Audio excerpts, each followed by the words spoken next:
Hey everyone, welcome back. I am the Electrical Code Coach, and this is the Estimating Masterclass. This is episode 5, where we're going to dive into new construction pricing. Let's get to it. All right, y'all, now it's time to get down to business in this video series. Up until this point, we've been dealing with a lot of business ethics and business theory, and we had to get to that point in this video series until we could really start crunching some numbers. Anybody can do the rest of the video series. You have to master the first part of it in order to be able to properly apply the next part that we're getting ready to learn. Now we're going to talk about marking up material. Now, whether you mark up a little bit or a lot, that's up to you, but that's just the way business works. Walmart buys something from GE, they mark it up a percentage, and then they sell it to you. In the same way, if you're doing construction, it's exactly the same way. If you're buying the material, handling the material, having to put out the money for the material in advance, there's always going to be some type of markup on that material. Let's talk about how to mark it up. Industry standard is 20%. And when I say industry standard, you could be in multiple different industries. So you need to find out what your industry standard is. You have to be careful how much you mark up material. We are marking it up to cover our time and labor and effort and our cash front in order to purchase this material. We're not running our business or making our money off of material markup. If you are, you've got the wrong business model. Or open up a supply house, that's fine. You have to charge enough to cover all that time and effort and energy and liability, but you don't want to be charging so much that you don't feel comfortable anymore, that you can't go to bed at night. I don't care what I charge a customer as long as I know I've done them the correct job and I've done it in an honest manner and I can go to bed at night, right? Without feeling guilty, without feeling like I charge too much. This is why it's super important that you pick the same amount and not let it be a sliding scale. Oh, on this job I marked it up this much. On this job I marked it up this much. On this, just pick an amount that covers the cost, whether it's 10, 15, 20, 30%, whatever that number looks like to you, but let it not be a sliding scale based off of how much either you paid for it or the customer paid for it. I don't have time for all that. I don't have the bandwidth to deal with that. And you've got higher decisions to make, and you need to be able to make more quality decisions abroad than spending your time wondering or worrying about how much to mark something up. Just pick a number and do it. Let's imagine that we had a $100 piece of material. We marked it up 20%, and then you make $20 off the material. You would give $120 as the cost to your customer. But the question is, do we mark that up off of market value, or do we mark it up off of our discounted price? Because you've bought with this company for a long time. They may sell products to you at a much lower price than everyone else out in the market, even including your competitors, your other electricians, or whoever they are. So the question is, do I mark up from my discount, or do I mark up from market value? And the answer to that question is really that's up to you. There's no ethical issue here if you want to mark it up from market value. But one thing you can do is use it as a competitive edge. So let's imagine in this scenario here, the supply house gives you a 20% discount. So you get the part for $80 instead of $100. And let's say market value is $100. If you mark it up from $80, you would make $96, meaning you made $16 off the part. And your final bill would be $96 instead of $120 if you marked it up from $100. That makes you more competitive and gives you more of a competitive edge over someone who doesn't get the deal on the materials that you do. Or you can mark it up from market value and make even more money. You can only make so much money on a job. You can only make so much money on a project and still be moral, legal. I won't say legal, moral and ethical. How's that sound? I want to know that I do charge a premium price, but I deliver a super premium product. And the higher price you charge, that margin starts to change of how much more you have to deliver to make your value and what you're putting out worth the value that you're putting out. So you want to make sure that you are leaving a good taste in customers' mouths. You want to make sure that you're having that killer reputation. You're never going to get rich off of one job. You're never going to make it all off of one job. And you're not running your business off of the markup of parts. That's an extra that helps with bonuses for the guys, lunches for the guys and gals, the extra money around the company for different things, but that's not how you're running your business. So I don't want you to ever get in that, because it can become a slippery slope, a greedy slippery slope, trying to really make way too much off of marking up material. You're just trying to cover all the costs associated with getting that material to the project. Now let's talk new construction pricing. And then next week we're going to go into commercial and wrap up this video series. In a lot of our modern houses, we're getting a set of plans. Although we may not wire them from the plans, they're great to estimate from. When you're doing commercial, you're not going to deviate from the plans unless it's approved by somebody. But in residential, oftentimes it's just a guideline for what they want. Although I have done projects where it's exactly how they wanted it, and we treated it more like a commercial project. I wired it exactly to the plans.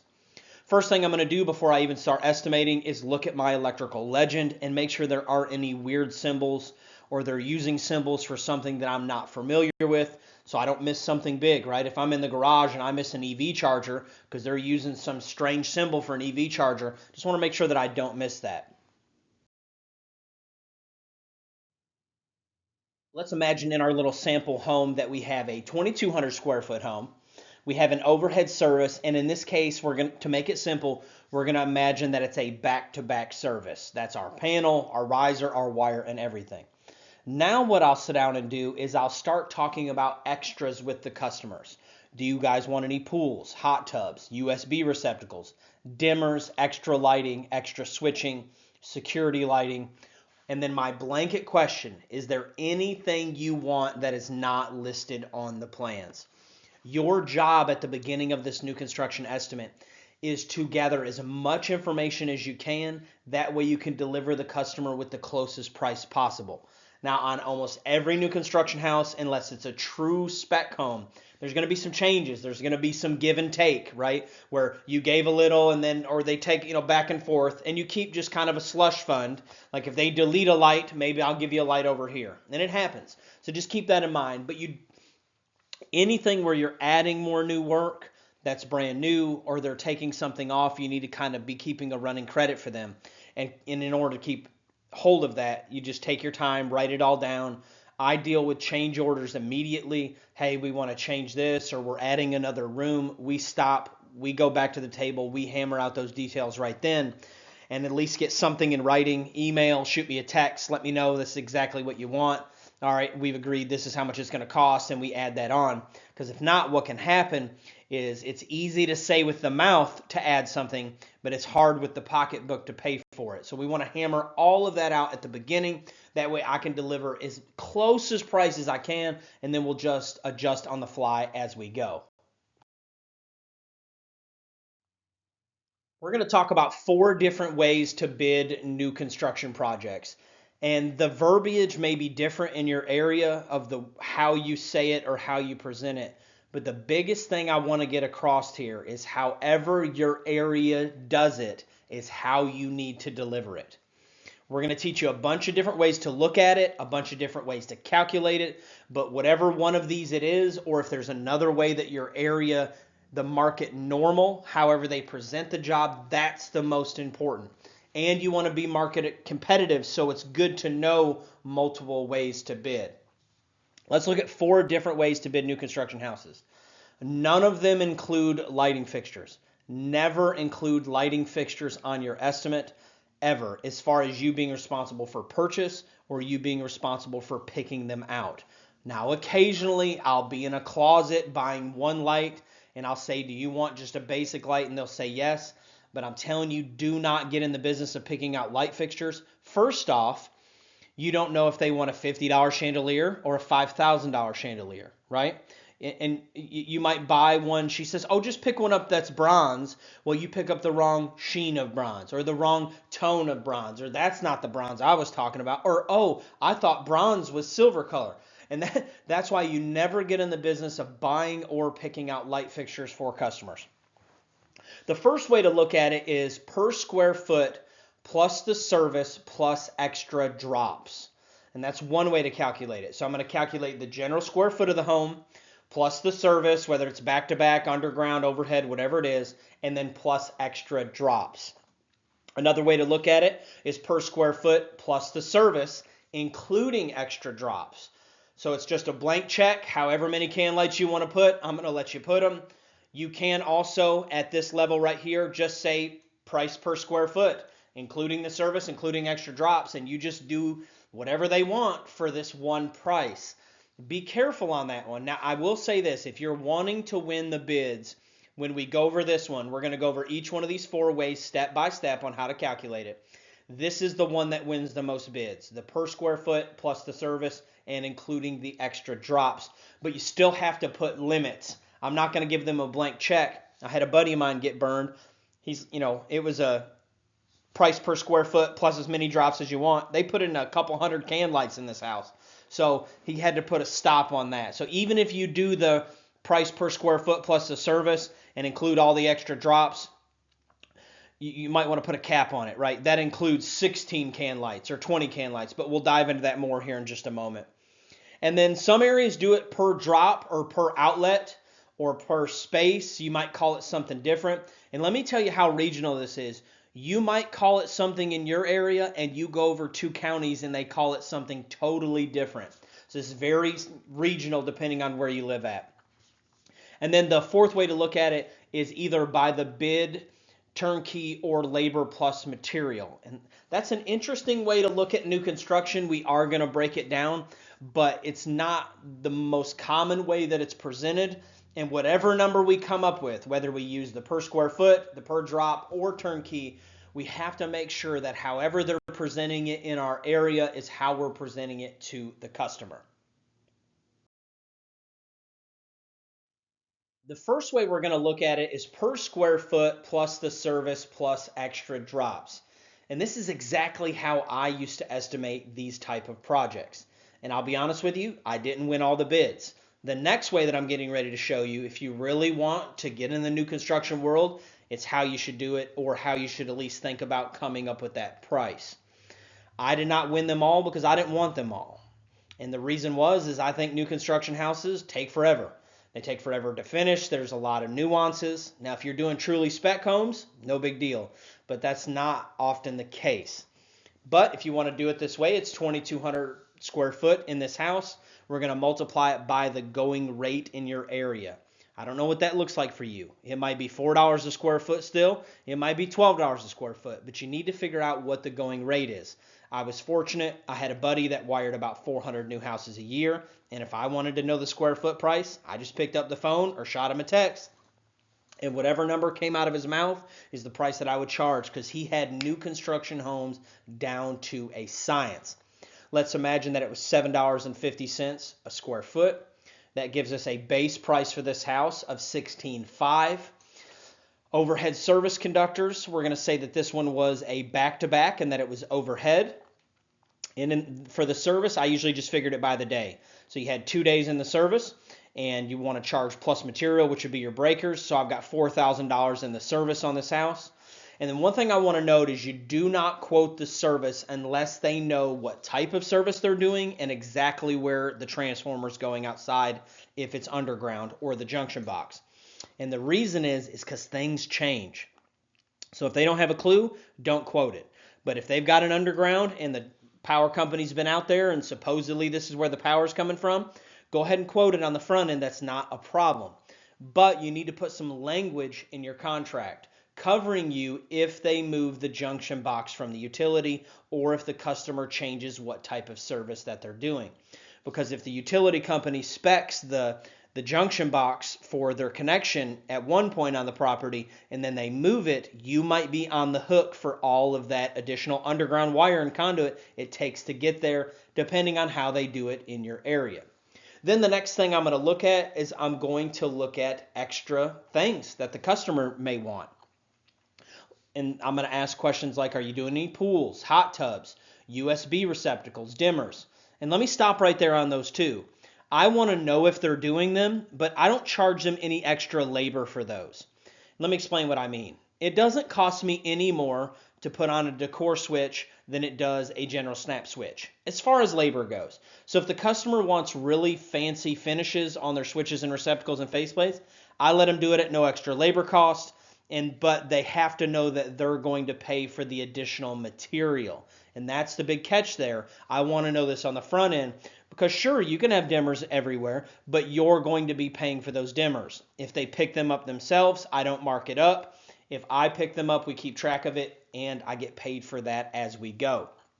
We're going to count the extra lighting on the plans here in just a second, and they let me know that they want 6 security lights. So I've got 5 USB receptacles, I've got 5 dimmers. We're going to count the lighting here in just a second, and they told me that they want 6 security lights. Let's look at the plans. And how I charge for extra drops is it's anything above and beyond code, whether that's a receptacle above and beyond code or a light above and beyond code. I'll go through this set of plans. I'll start over here on the right-hand side. And let's imagine I'm in a large room. Let's start on the bottom right hand. Let me get my pointer out here. This is a large room, so I wouldn't charge any extra for these. We go up here. Let's just say that's about the same size room, but let's imagine they wanted 2 more lights in here.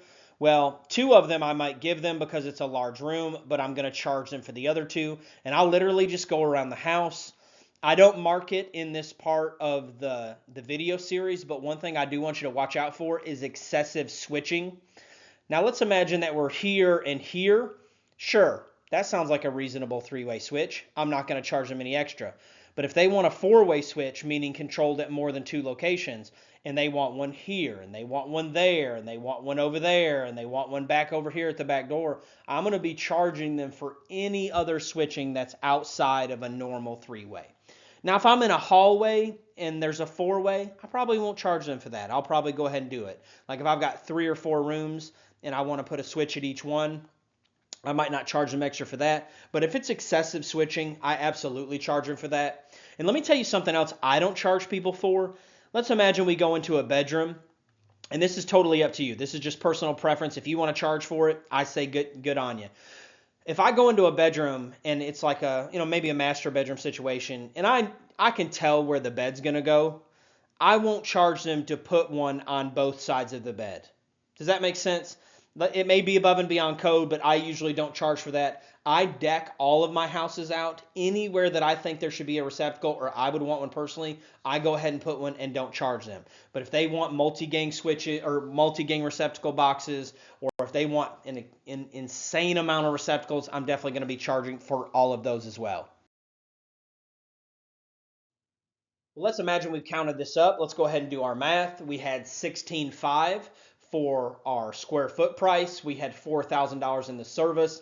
And then down here on the bottom, I imagine that we had 16 extra drops. We're going to multiply that by whatever your per drop price is. And then we're going to total all that out. Now, how I do my extra drops is that is a labor price only, and you're on the hook for the material. Now, it's more paperwork to keep up with, but like we talked about previously in the series, I can do paperwork for more money. I'm not going to be including the material. It's okay if you do, but I would make sure that you factor in your per drop price what that includes, right? So I've got no problem with you including the material. I just didn't. And like I said, I didn't win all the houses. I'm getting ready to teach you how to win the bids here in just a second. This is just one way to calculate them in new construction. We took our extra drops, and we ended up with $21,700. That's pretty reasonable. That would be my bid if I were quoting this house, to be honest with you. My quote would be $21,700, and then I would let them know in my contract language, if you add more drops or change anything, there will be change orders, and you will be charged for additional drops. Now let's go ahead and talk about how to approach this.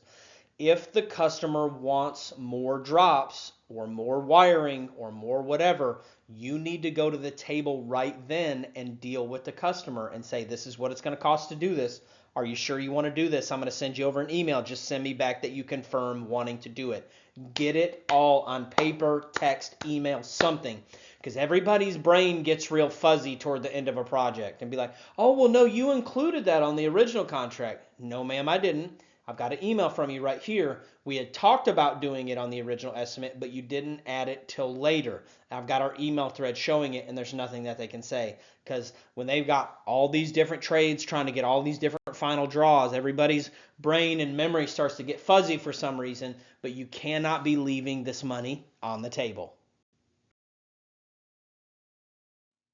All right, y'all, if you want to win new construction houses, and you might not deliver it in this way, But calculating it in this way will end up with a rock solid price as long as you know the going rate in your area. But you just charge square foot plus the service. And you can even charge just square foot price. That's fine. So we take square foot plus the service. We're going to take our 2,200 square foot. And let's imagine you want to raise the square foot price to maybe cover some extra drops. Because in mine, it was square foot plus extra drops. In this one, you're going to be including the extra drops. So let's say you want to sneak that square foot price up a little bit.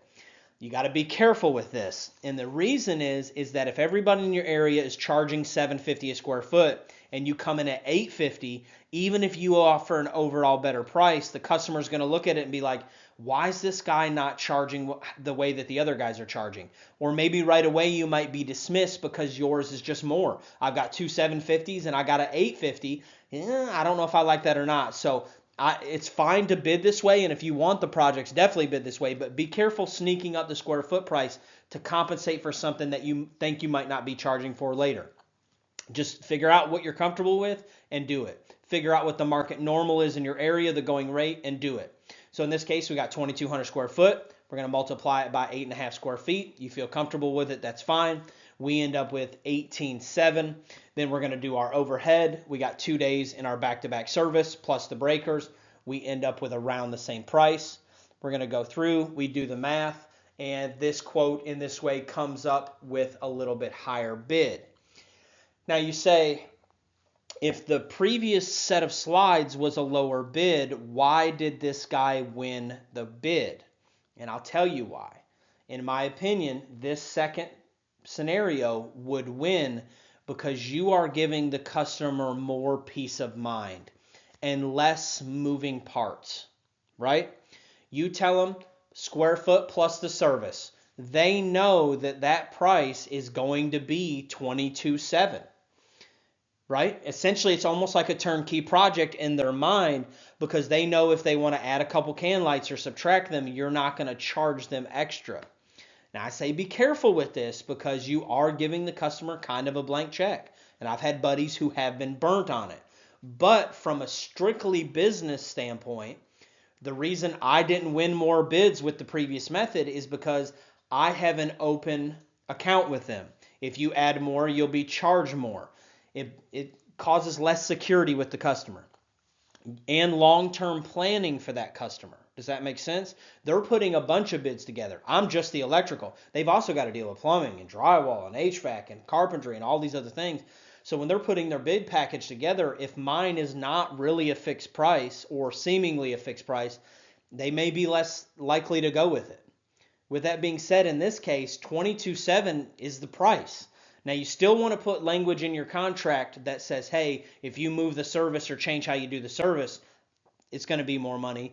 Or if you add a large appliance or if you decide to do any large items, they're going to be quoted per item. But this is basically giving them a blank check for switches, receptacles, and lighting. This is how you win bids. I'll be honest with you. If you want to win new construction bids, either do it square foot plus the service or just figure out a price that you're comfortable with and just include it, all of it, and just do it per square foot. So this is another way to look at it, and it's one way to do it. Now let's talk about per drop. And this is a very popular old school method to do it. There's still nothing wrong with doing it this way, but I'm going to tell you some disadvantages that you're going to have on the per drop per outlet method as far as your initial estimate. Now, as far as you getting the money that you deserve, this is absolutely the way to do it, but your estimates might be harder to come up with, and let me show you what I mean. If we're dealing with per drop, now we're on the hook for counting drops.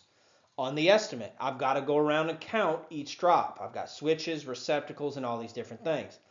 The reason this can be a slippery slope is, let's imagine that me and you are both quoting per drop.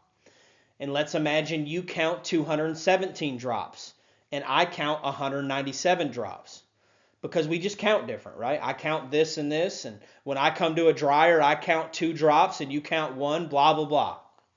With that being said, when I'm counting drops on this estimate, we might look at it different, so the customer might have 2 totally different estimates. right? They got one that says there's 216 drops. They got one there's 197, and then there's that confusion there. The other problem with counting per drop on this estimate is you now need to make sure that the house is up to code minimum. And that's one way that you could come up with extra drops than your competitor. So I'm looking at this set of plans here, and I can tell you right now by looking at it, they're missing several receptacles just by wall spacing. You can look down on the bottom part of that plans. Unless there's something there that we don't see on these plans, they're missing receptacles. So now you have to go around and take a customer set of plans that they may have paid good money for, and you're going around and telling them, oh, you need a receptacle here, you need a receptacle here, you need this here, oh, the countertop. You get what I'm saying? So now you got to go around and play little mini investigator, looking at this set of plans, coming to the customer, telling them their plans are inadequate, and that's why your estimate's more, because you're going to have to charge for all these things. I've got no problem if that's how your area does it, then you just need to figure out the best way to present it to your customer. But for me, on the front end of this estimate, it's a lot harder to come up with it all because I have to make sure that I'm counting for at least minimum code. Now, if you can get the customer to just accept a blank check of price per drop, you're never going to lose, right? If they add a receptacle, it's $75 more. If they don't add a receptacle, it's not, as long as the house is brought up to code. So there's really nothing wrong with doing it that way if you can get the job, right? And at this stage in the project, we've not won the bid yet, and we've got to figure out a way to present the situation to the customer in order for them to trust us enough to get the project initially. Let's imagine that we do it. Let's say we counted 80 drops plus 75 per drop. That would only equal $6,000 plus the service. Let's imagine it's a $4,000 service. Again, we're only charging 10 grand for this project. That both of the previous estimates came up with, the 20s. One was 21 and one was 22,000. Let's imagine that we count one drop for the rough-in and one drop for the trim out and double that price. 160 drops plus multiplied by $75 a drop plus the service, we still only end up back at 16,000, which the previous methods came up with 21 and 22 respectively.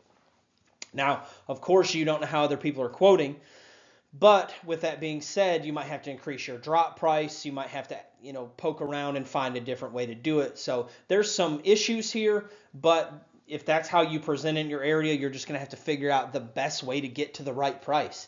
And the right price is for one, delivers the highest level of quality, and for two, make sure that you can keep the doors open and that you enjoy what you do. So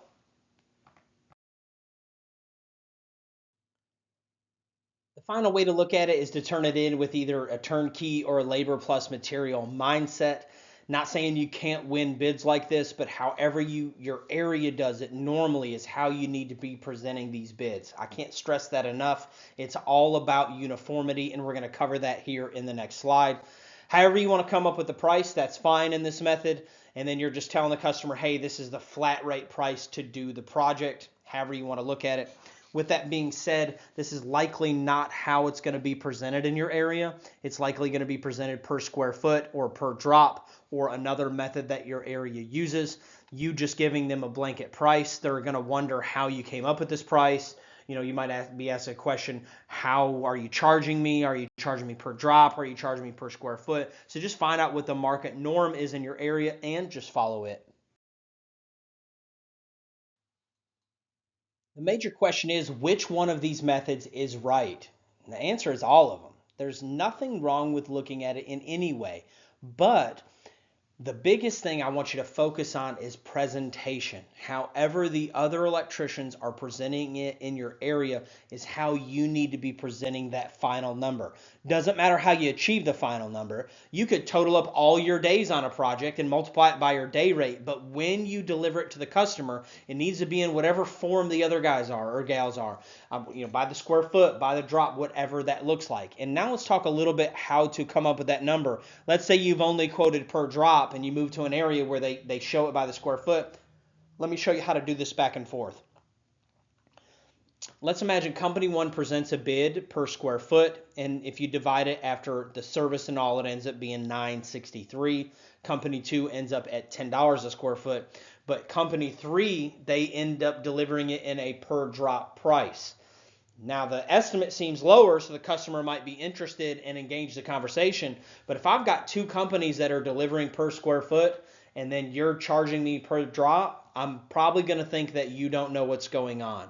And I'll give a simple example. If you are shopping for carpet and you call company A and it's $96 a square foot, you call company B and it's $1.29 a square foot, and then you call company C and it's $2.10 a linear foot.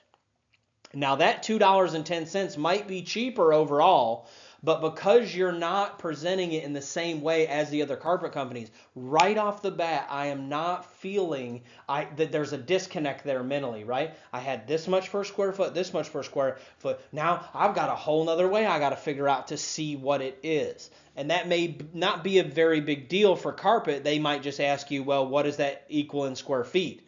And if you know the answer real quick, that's fine.